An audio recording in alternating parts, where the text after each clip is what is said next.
말씀 제목은 모든 인생은 예배에서 갈립니다입니다.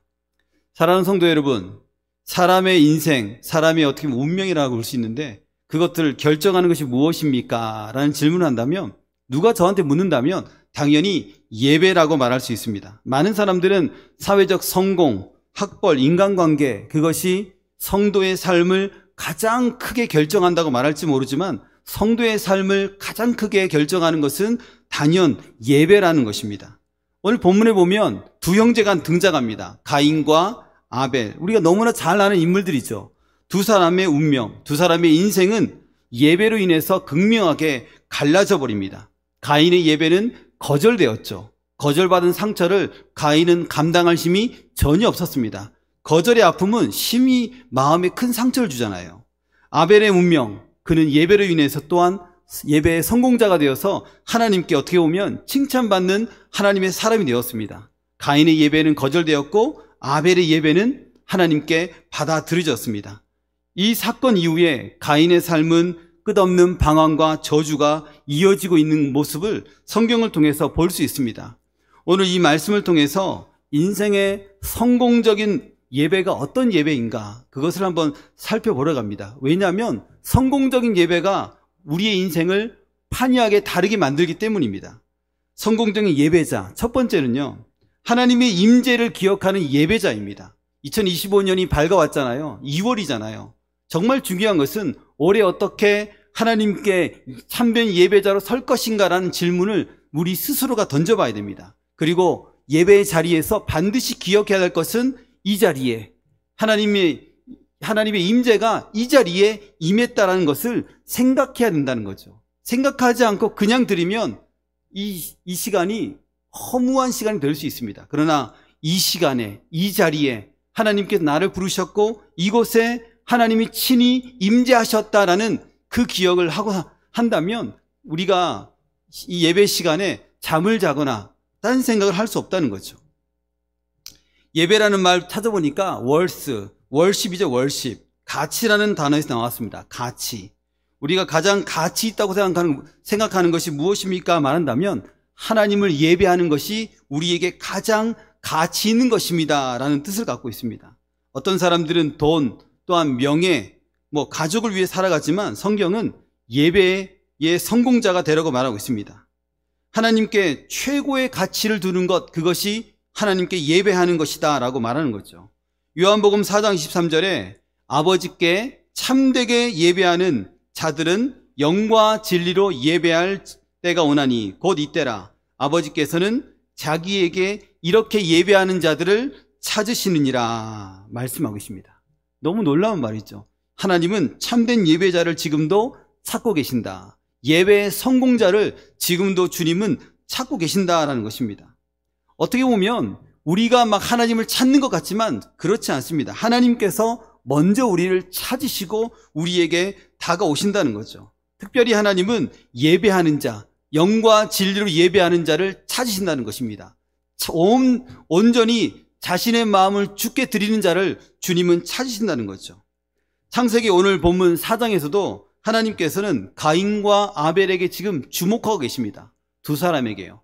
하나님의 사람. 가인과 아벨은 다 다르죠. 농사와 목축업을 했습니다. 각자 하나님께 자기가 갖고 있는 그것 가지고 하나님께 예배를 올려드렸습니다. 제사를 드렸다고 하죠. 제사를 드렸다, 또는 오늘날로 표현하면 예배를 드렸다라는 것은 하나님과의 관계를 맺는 거잖아요. 관계. 하나님과 접속한다는 것입니다. 잘 접속되면, 이 핸드폰도 접속이 잘 되면 인터넷이 빵빵하게 잘 터지잖아요. 그러나 접속이 안 되면 잘 안 터지는 겁니다. 잘 안 들리는 거죠. 아담과 하와가 에덴 동산에서 쫓겨난 이후로 이 하나님과의 단절이 되었습니다. 이제 하나님과 접속할 수 있는 것은 제사뿐이라는 거죠. 예배뿐이라는 겁니다. 이 아담과 하와가 부모지 않습니까? 부모의 마음속에는 우리는 비록 죄를 지어서 에덴 동산에서 쫓겨났지만 너희들만큼은 하나님을 예배하는 참된 예배자가 되었으면 좋겠다라는 바람, 제 생각에는 있었을 것 같습니다. 부모 마음은 다 똑같지 않습니까? 저도 마찬가지입니다. 공부 잘하는 것보다, 좋은 직장 갖는 것보다 더 중요한 것은 너희가 죽을 때까지 하나님을 참되게 예배하는 예배자로 살아가는 것, 그것이다. 이 부모의 마음은 다 고만고만합니다. 독생자 예수 그리스도를 보내주신 하나님의 은혜에 감사하는 인생이 되어라. 그게 우리의 마음이지 않습니까? 유한한 것에 마음을 빼앗기지 말고 영원한 하나님께 마음을 두는 인생을 살아라. 이것이 우리 부모의 마음이지 않습니까? 왜냐하면 하나님 안에 모든 것이 다 있지 않습니까? 뭐죠 이게? 연장통을 열면 그 안에 망치도 있고 못도 있고 줄자도 있고 많이 있지 않습니까? 하나님 안에 모든 게 다 있다는 겁니다. 열어보십시오. 하나님께서 온갖 좋은 것들로 사랑하는 자녀들에게 은혜를 베풀어 주심을 저는 믿고 있습니다. 성도님들의 기도 제목을 보면 상당 부분이 우리 자녀들을 위한 기도 제목입니다. 자녀들이 예배의 자리에 나오기를 간절히 바라는 부모의 마음을 볼 수가 있습니다. 또는 예수님을 믿고 있지만 인격적인 주님을 만나기를 바라는 기도의 제목이 담겨져 있습니다.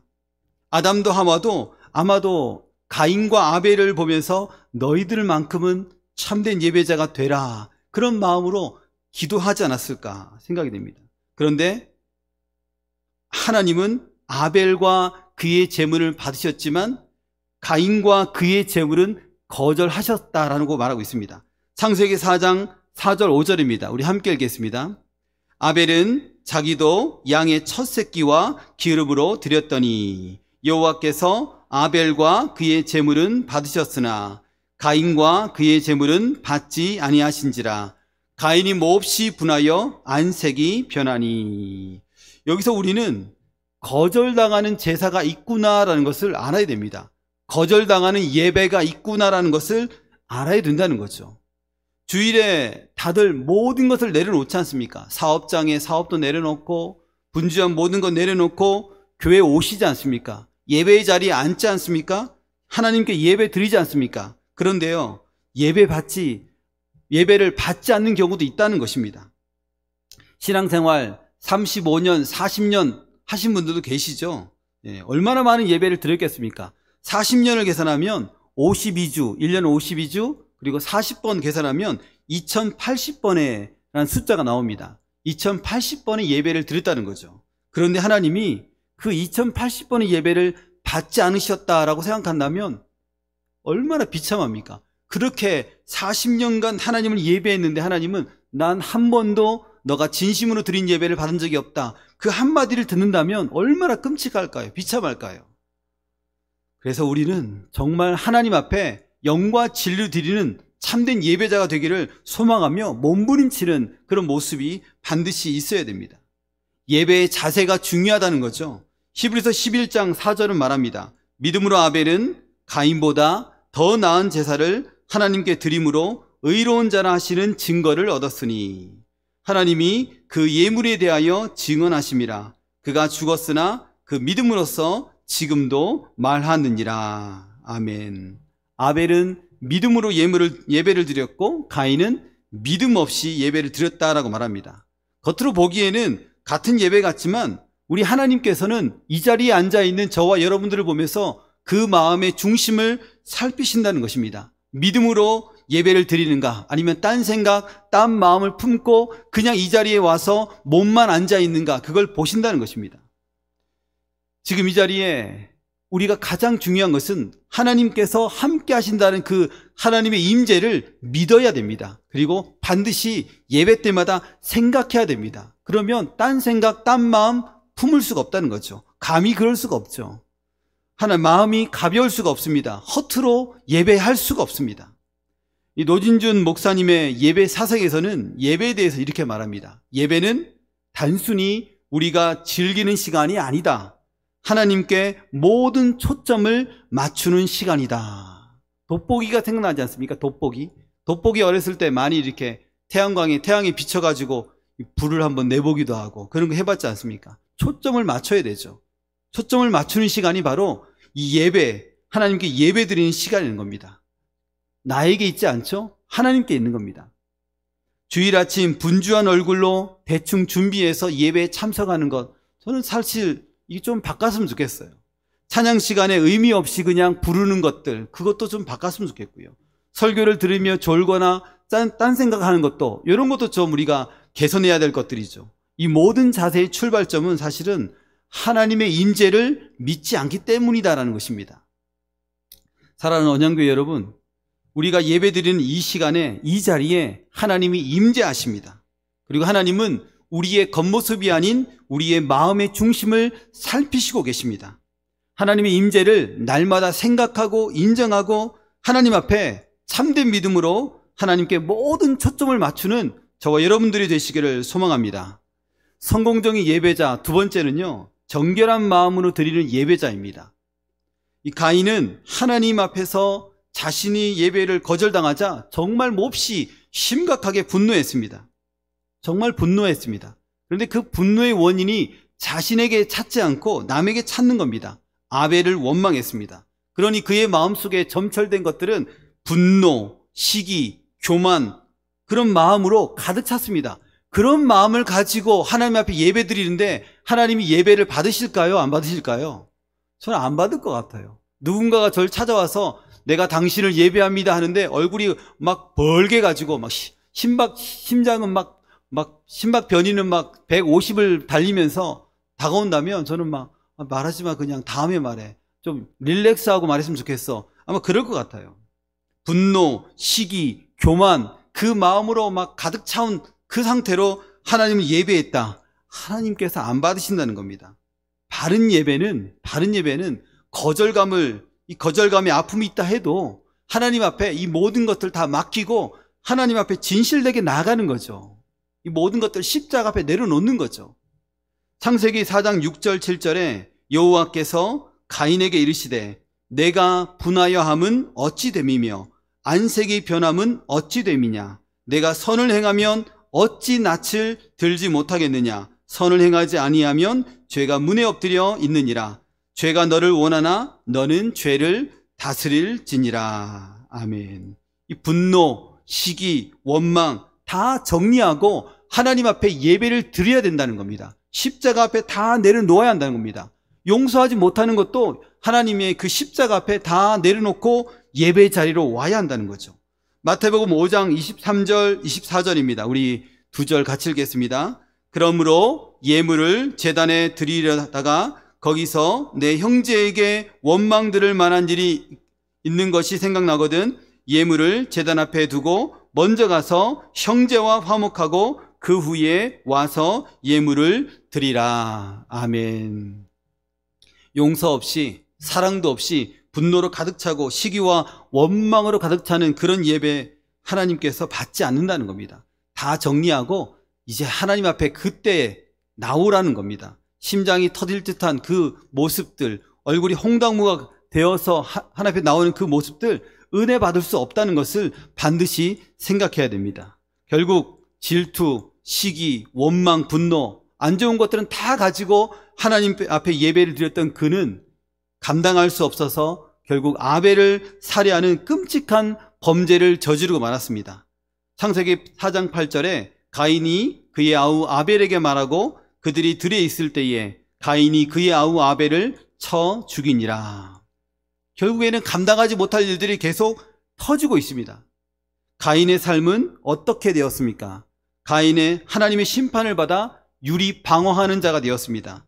하나님이 없는 삶, 뿌리 없이 떠도는 인생, 그런 비참한 인생이 되었습니다. 죄가 사람의 삶을 완벽하게 철저하게 무너뜨립니다. 파괴합니다. 가인이 어디서부터 잘못됐습니까? 예배의 실패자였기 때문입니다. 예배의 실패로 말미암아 거절을 당했고 거절로 말미암아 하나님을 원망했고 결국 동생을 죽였습니다. 그로 인해서 끊임없이 하나님의 저주를 받아 방황 속에서 살아가야 되는 인생으로 전락하고 말았습니다. 오늘날도 마찬가지입니다. 하나님과의 관계가 단절되면 반드시 길을 잃습니다. 방황하게 됩니다. 그래서 예배가 중요하다는 것입니다. 왜냐하면 예배가 우리의 삶의 중심이 되고 우리의 삶의 중심을 잡아주고 하나님과의 관계를 회복하며 우리의 삶을 풍성하게 하기 때문입니다. 아벨은 어떻습니까? 결국 가인에게 죽임을 당했습니다. 그러나 성경은 이 아벨의 예배가 지금도 살아있다고 말합니다. 죽었는데 살아있다고 말합니다. 가인이 부정한 마음으로 예배드렸다면 아벨은 그 반대로 정결한 마음, 영과 진리로 하나님 앞에 예배드린 인물입니다. 히브리서 11장 4절에 그가 죽었으나 그 믿음으로써 지금도 말하느니라. 아벨의 피는 땅에서 호소하지만 그의 믿음과 예배는 하나님 앞에서 영원히 기억되고 있다는 것입니다. 그리고 자자손손 이 아벨의 예배는 우리 가운데 회자되고 있지 않습니까? D.A. 카슨이 말씀 아래서 드리는 예배에서 이렇게 말하고 있습니다. 예배는 단순한 종교 행위가 아니다. 예배는 하나님과의 관계이며 우리가 하나님 앞에서 어떤 존재인지 드러나는 순간이다. 하나님이 받으시는 예배는 우리의 삶을 바꾸고 그 예배는 하나님 앞에서 영원히 기록된다. 우리의 예배가 없어지는 게 아니라 하나님 앞에서 기록된다는 것입니다. 우리의 예배는 자자손손 회자될 것입니다. 비록 아벨은 짧은 인생을 살았지만 그의 예배는 하나님 앞에서 영원히 기록되었다라고 말하는 것입니다. 우리의 마음속에도 기록되고 있죠. 정결한 마음으로 드리는 예배가 이토록 중요하다는 것을 말씀드리는 겁니다. 살아가는 우리 언양교회 성도님 여러분, 하나님은 정결하게 드린 우리의 예배를 기억하십니다. 기억받는 사람이 되고 싶지 않습니까? 우리가 하나님을 예배할 때 그 모든 예배가 하나님 앞에 기록되고 우리의 삶을 주께서 영원한 생명의 길로 인도하신다는 것입니다. 그러므로 한 번의 예배를 드린다 할지라도 정결한 마음으로 하나님 앞에 예배드림으로 하나님을 기쁘시게 하는 우리 모두가 되시기를 소망합니다. 마지막 세 번째는요, 결국에는 우리는 예배가 회복이 되어야 한다는 것입니다. 과거의 나를 돌아봤을 때 이것이 문제이고 저것이 문제였다면, 이것이 방해되었다면 이 모든 것들을 다시금 회복해야 된다는 사실입니다. 그래야지 예수님 앞에서, 하나님 앞에서 성공적인 성도의 삶을 살아낼 수가 있다는 것입니다. 왜냐하면 오늘날 많은 그리스도인들이 어떻게 보면 가인의 예배를 드리고 있다는 것입니다. 형식적으로 예배드리고 마음을 다해 예배드리지 못하고 영과 진리로 예배드리지 못하는 모습이 우리 가운데 참 많다라는 것입니다. 그러면서 하나님 나에게 복을 내려 주옵소서라고 기도합니다. 그럼 하나님께서 어떻게 말씀하십니까? 먼저 예배부터 잘 드리라고 말씀하겠죠. 먼저 예배부터 영과 진리로 드리라. 너희 마음속에 있는 시기와 질투와 원망과 게으름을 다 십자가 앞에 내려놓고 온 마음으로 하나님 앞에 나오라. 그렇게 말씀하지 않겠습니까? 혹 거절감을 당하더라도, 사람들에게 무시를 당하더라도, 성도와 성도 간에 어떤 관계적인 어려움이 있더라도 이 모든 것들 다 십자가 앞에 내려놓고 예배의 자리로 나와야 한다는 것입니다. 사람으로 인해서 상처받았다, 예배 자리에 못 나가겠다, 그렇게 연결되면 안 된다는 것이죠. 지금 이 순간 우리의 예배는 회복되어져야 됩니다. 그리고 그러려면 반드시 다시 하나님께로 돌아가야 된다는 거죠. 형식적인 예배가 아니라 마음을 다하는 그 예배를 사모하고 한번 몸부림쳐 보십시오. 하나님을 기쁘시게 하는 예배를 드리려고 한번 몸부림쳐 보십시오. 히브리서 11장 6절입니다. 믿음이 없이는 하나님을 기쁘시게 하지 못하나니. 우리가 살아가면서 기왕 성도로 살아간다면 하나님을 기쁘시게 하는 삶을 살아가야 되지 않을까, 그런 생각 하지 않습니까? 기왕 살아간다면, 기왕 신앙생활 한다면 하나님의 마음에 쏙 드는 인생, 그런 신앙생활, 그런 성도가 되어야겠다, 그런 마음 한 번쯤 한번 다짐해보지 않습니까? 예배의 회복, 곧 하나님을 기쁘시게 하는 것입니다. 하나님의 임재를 기억하고 예배 드리시기를 바랍니다. 찬양할 때 온 마음으로 찬양해 보시길 바랍니다. 기도할 때 용서할 수 없는 그 사람을 위해서 용서해 보시기를 바랍니다. 사랑할 수 없는 그들 또한 기도할 때 하나님 앞에 올려드리시길 바랍니다. 무엇보다도 날마다 기도할 때 십자가의 주님을 묵상하며 예배 드리시길 바랍니다. 예배당에서 뿐 아니라, 그렇죠, 우리의 기도는, 우리의 신앙은, 우리의 예배는 일상생활 속에서도 반드시 연결되어야 됩니다. 새가족들이 오시지 않습니까? 새가족들 오시면 늘 드리는 말씀이 있습니다. 아무리 예수 믿는 분들이라 해도 여전히 사람이기 때문에 말실수할 수 있습니다. 행동으로 실수할 수 있습니다. 아픔 줄 수 있습니다. 그렇다고 너무 실망하지 마시고 그들을 불쌍히 여기고 긍휼히 여겨주시고 그들을 위해서 한 줄 기도해 주시길 바랍니다.